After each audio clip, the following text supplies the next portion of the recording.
Hey ladies and gentlemen, welcome back to the channel. As always, it is Nick here, back with your daily crypto news and analysis, and today we're going to be talking about Ripple and XRP. So let's just dive in and let's talk about a few things. So first and foremost, for the longest time around the entire SEC lawsuit, what is the number one asset that constantly comes up whenever you talk about the SEC lawsuit?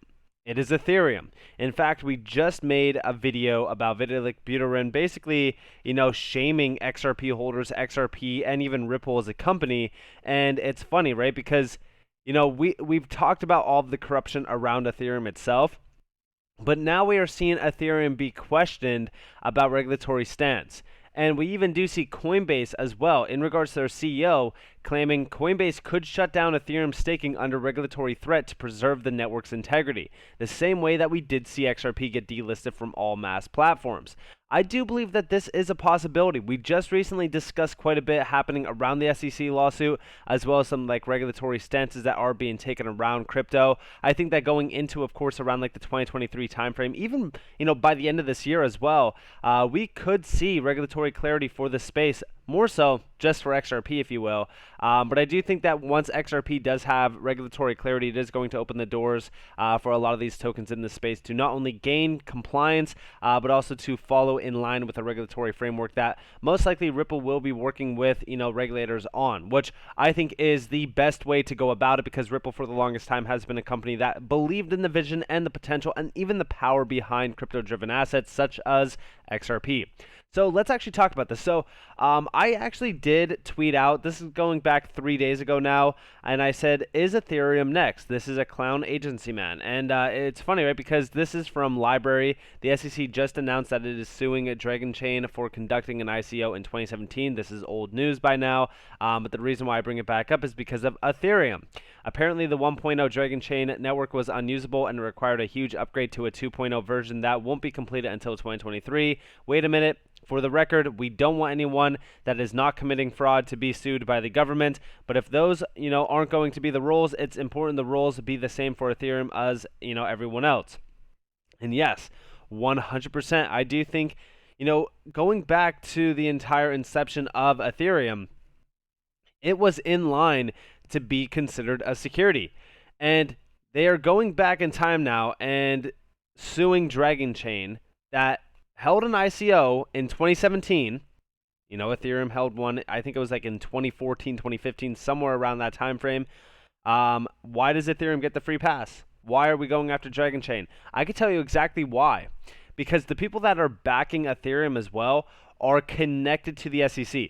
Also remember, Ethereum itself can easily fight against the SEC. I think that they are trying to pick easy wins. I also do think that they thought that Ripple was an easy win that they would, almost immediately settle. They had the funds, why not settle? But I don't think that Ripple was going to, really kind of say, all right, well, yeah, let's settle. Let's kind of, throw this under the rug. I don't think that they wanted to do that. In fact, I think that Ripple, took a very, notable stance for not only the entire XRP community, but for the entire crypto community. They are fighting back, against an SEC agency that in its current light is extremely corrupt and overreaching and utilizing power as an authority instead of actually going about things, looking at things, regulating things, instead of just discussing it. We've talked about this for the longest time. We actually need action in regards to the regulations, not just talks and discussions about it and why, crypto needs, regulations. Get things done. Start moving the needle. We have been seeing massive amounts of money being thrown towards the SEC, the $2 billion that they just received. To do what? Go after even more assets within the space. It is a laughing stock. And a lot of people are actually talking about this as well. Of course, Joe Lubin predicted it back in 2019. He is so well versed on what the SEC is going to do. I wonder why. Maybe it's just a warm-up before going after Ethereum. That's what I thought as well. We actually heard from Gary Gensler. He did not give Ethereum, the commodity, sort of title. He only gave Bitcoin that. So is Ethereum going to be next? It would be something pretty funny to see. It would suck for anybody who is holding Ethereum, but the only reason why this could be, something interesting to watch for is just to see individuals like Vitalik Buterin that have clowned XRP and the entire Ripple community I should say the Ripple company and the XRP community for such a long time. Now, do I think that this is good for the space? No, absolutely not. In fact, we wouldn't actually want this to happen. I do think that a lot of these ICOs are key for some of these network, developments and also success stories. But I do think that the SEC right now is just going on a massive warpath. Also, we do see over here from 24 Hours Crypto, listen very carefully, this is HSBC, CBDCs will be represented by XRP, the CBDC still needs to be settled and FX'd and all needs to be interoperable amongst each other. Now, a lot of people actually do think that interoperability is going to be settled through Interledger Protocol. I don't believe that that is the case. A lot of people think that this paper, because it is, a couple years old, think that that doesn't matter. I'm actually going to be talking about that in this video as well. The time frame on a lot of these articles and a lot of these white papers do not matter at all. Remember, to have these major banks join in, first off, think about it like this. For an entire bank to adopt crypto technology, it takes years of planning. It takes years of legal work. It is a process, and we're actually going to be talking about that process in this video as well. But I do believe that when we look at XRP, the XRP ledger specifically, that is a perfect ledger for CBDCs to be issued on.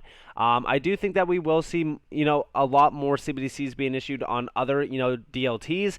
But I do think that XRP will be one that does get quite a bit of traction simply because of the efficiencies around it, as well as the option to utilize XRP as a, bridge currency, as well as a liquidity, currency, if you will. And when we go and check out a few other things as well, here's Molly Elmore. The U.S. Central Bank announced this week plans to defer launching a U.S. CBDC central bank digital currency as the FedNow service will solve the same issues. We've been discussing this FedNow service for a very, very long time. In fact, I would argue that it is pretty much confirmed that the Federal Reserve will be utilizing XRP. If you guys do want to go check out that video as well, by the way, you could go all the way back to September of 2021. I uploaded a video talking about this. It's actually my #1 viewed video to date, where I actually talk about it and break down the entire process of the Federal Reserve utilizing XRP. It does include this FedNow service, but since then we have seen a lot of updates around it, which I think are incredible. We're going to be talking about it. So first off, here we have the FedNow service, instant blockchain payments via U.S. central bank. Sending funds through the U.S. banking system is slow, which creates disruptions in the flow of money. Blockchain technologies enable banks to send funds to other banks instantly, 24 hours a day, 7 days a week. Launching in 2023, FedNow is a payment system offered by the U.S. central bank, the Federal Reserve System. Real-time payments use cases. Again, they do kind of break this down. There's a ton of use cases around this. Payments versus settlements, by the way. Payments in this context refers to communication about the transaction. Bank 1 sends information to Bank 2 about the transaction and confirms that Bank 2 will receive the payment. Settlement refers to the exchange of value money, which can, often mean debiting and crediting Nostro account, which, by the way, this is what XRP is here to solve.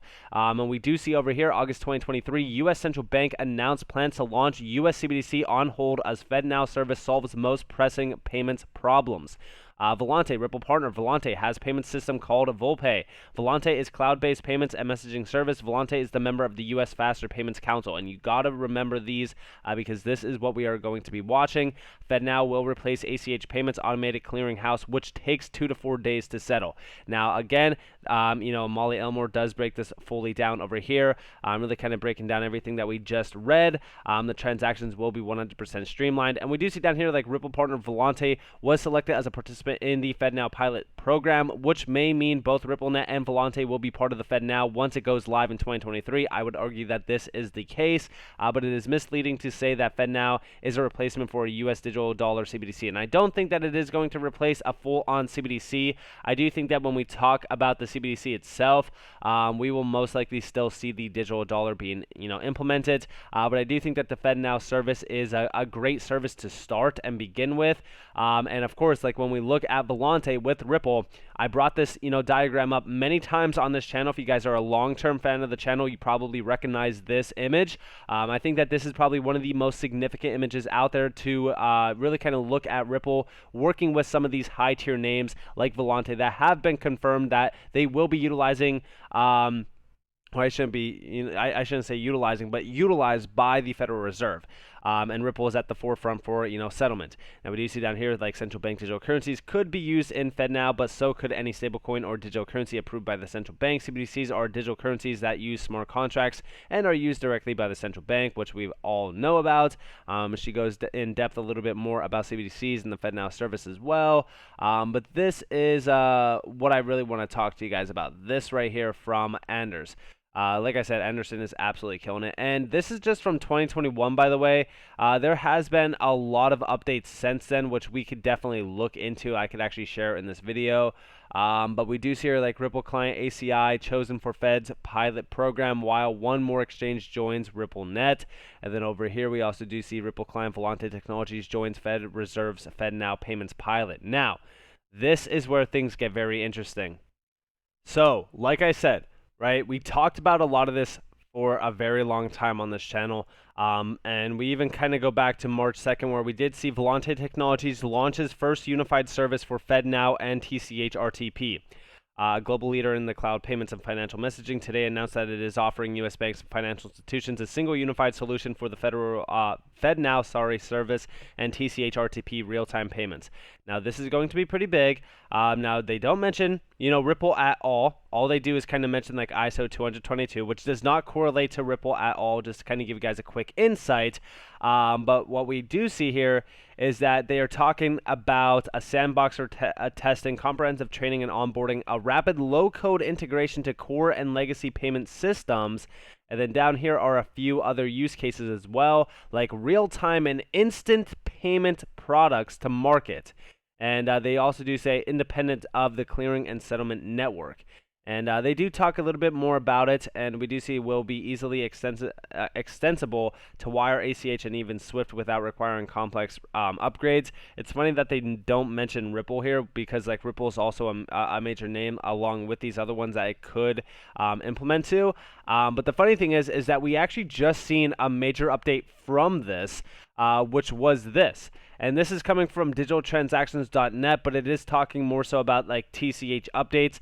So it's the TCH update, RTP tokenization for checking accounts and other digital transactions, news briefs from 5/2/2022. So this is from May 2nd, 2022. This is with the clearinghouse payments and, of course, VALLANTE. So they announced that it will soon introduce tokenization for checking account and routing numbers on transactions financial institutions run over TCH's RTP real-time payments and EPN automated clearinghouse networks. Of 80 mid-tier U.S. financial institutions surveyed by VALLANTE Technologies, 37% of these not already connected to the clearinghouse payments real-time payments networks anticipate doing so within the coming year. Separately, 13% said they would connect to FedNow, the Federal Reserve Bank's real-time payment service, anticipated to launch in 2023. And we do see even the U.S. Senate Judiciary Committee will hold a hearing on Wednesday on excessive swipe fees and barriers to competition in the credit and debit card systems. And, of course, there's a lot more to this. But when we look at this, the funny thing is that we look at tokenization. You are not achieving tokenization without utilizing a DLT. You need a DLT to tokenize something. So how are they going to achieve that without utilizing something like Ripple through VALLANTE? This is why we look at the connections with VALLANTE, with Ripple. And they're very extensive. They're confirmed. It's a confirmed 100% partnership with Ripple, with VALLANTE for VolPay. There's not a lot more from, like I've looked at white papers, I looked at everything around like VALLANTE with Ripple. There's really nothing else besides the VolPay mechanism, which does utilize Ripple for settlement and like real-time payments, which I do think that fits perfectly around like FedNow service. But there's nothing around tokenization, which I thought was pretty interesting when I did see this. Because VALLANTE is still, a major name here. And I thought that that was very interesting as well. And if you think about it, like the end goal for Ripple is to go after all the banks. And when we look at this, like with HSBC, for an example, a lot of this is, talking about settlement, FX transactions as well, which they are pretty large. Just recently, we talked about FX transactions with, Brazil, $780 billion a year in regards to their payments flow, but also like the FX market itself, $6.6 trillion every single day, worth $2.4 quadrillion. Like this is substantial markets that they are going after. But the DLT, technology behind this space is the thing that will be fully adopted in. I also do think that that is the technology that a lot of these major clients will be utilizing. Specifically, you look at like VALLANTE, look at the FedNow service itself. Like, these are the keys that are really kind of going to unlock the new financial system. And I do think that when we look at settlement, although a lot of these services, like the FedNow service itself, streamlines payment processing, it still doesn't solve the key aspect, which is settlement, and that is the pre-approved payment flows through Nostro Vostro accounts, which are $27 trillion worth. And I would argue that by now it's probably well worth over $30 trillion. So with that being said, I hope that you guys enjoyed this video. If you guys did, definitely leave a like, subscribe, turn notifications on if you guys have more free content. You guys are more than welcome to follow me on Twitter and join the free Discord down in the description below. As always, up to you all. Have a beautiful day or beautiful night wherever you guys are in this beautiful world. This has been Nick. Peace out, guys.